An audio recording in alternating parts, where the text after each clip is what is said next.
common question that we get is, what do we feed our cows? Well, the logical answer might be, we feed them grass. But what do we feed in the winter when the grasses just don't have the vigor that they do in the warm seasons? Well, as you can see behind me, we definitely keep a pretty large stockpile of hay. But there's a couple of other things that we do that I think you'll find interesting as well to keep our animals fed and nourished and keep their nutrition at a peak quality throughout the winter months as well. Stay tuned. I'm going to show you how we do it.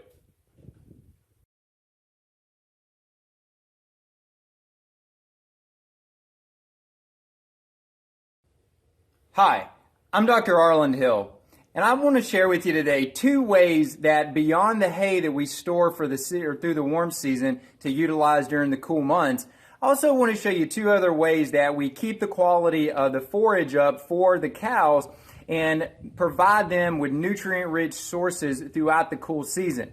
The first way, there's 2 machines we use. One of the first that we use, there's 2 implements, I guess, maybe better stated, that attach to the tractor. The first that we use is a bush hog. Now, you may ask yourself, how in the world do you get better quality forage using a bush hog? Aren't bush hogs designed to mow things, to cut things down? Well, yes, they are. One of the things that we want to appreciate about grasses is that the quality of grass, the quality of the nutrition and the nutrients in the grass, the carbohydrate density, all of those things change depending on where that grass is at in its growing cycle. Where that grass is going to have its peak nutrition at is going to be in sort of a middle phase, if you will. It's not going to be when the grass is extremely young, and it's not going to be when the grass is extremely mature. So what we do, we're here towards the end of September, and of course this will vary based on where someone would be at. We tend to be, I live in a warmer climate. I live in Texas, so we're still in the 90s here at the end of September.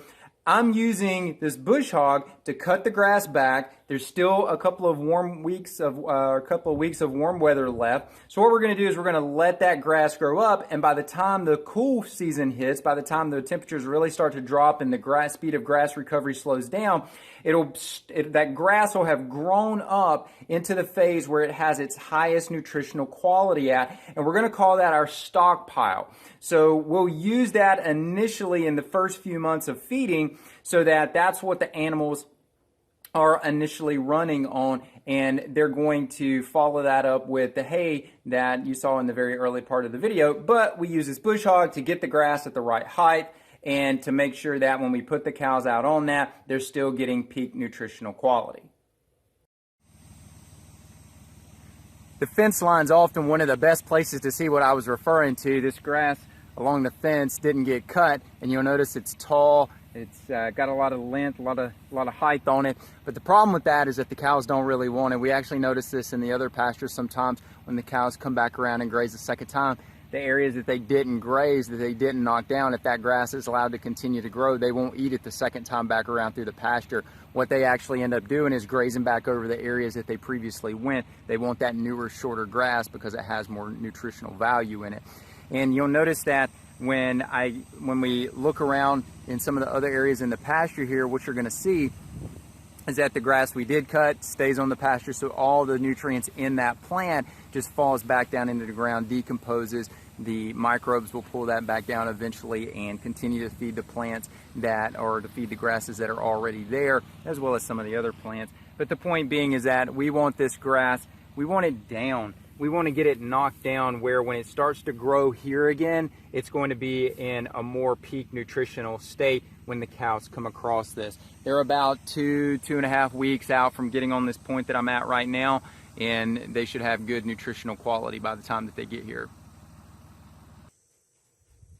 The second implement we use to keep that forage up is actually a cedar spreader run behind the tractor here. And the idea with this is that we're going to disperse out a variety, a mixture of seeds that are cool season, and not just grasses here. So in this particular mix, we're using a combination of things. We're using some ryegrass, we're using some hairy vetch, we've got some brassicas, some forage kale that I've got in here.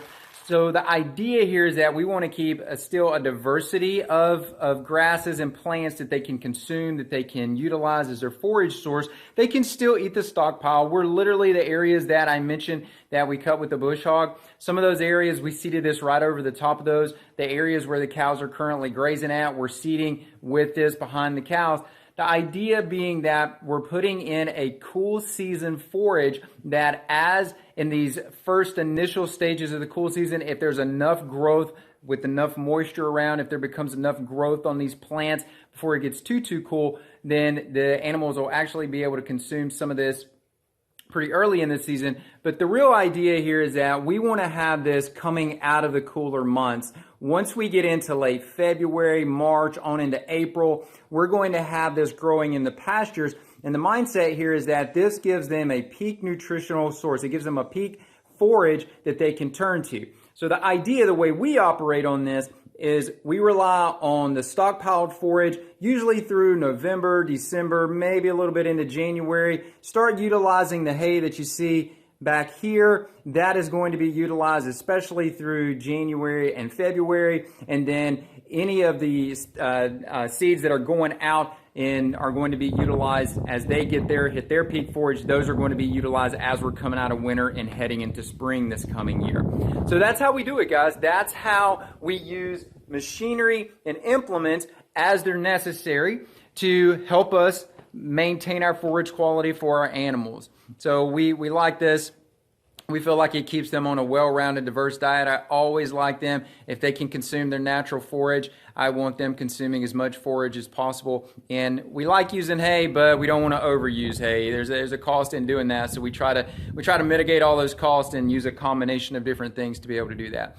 So anyway, thanks for joining us today. If you like this information, give it a thumbs up. Make sure you subscribe. We're going to be bringing you more information, tell you how we try to drive the production of nutrient-dense food as much as possible. And stay tuned for more quality videos like this where we're going to show you how we do that. Thanks for listening, guys. Thanks for joining. I'm Dr. Arland Hill out at Harvest Hills Ranch. We'll see you soon.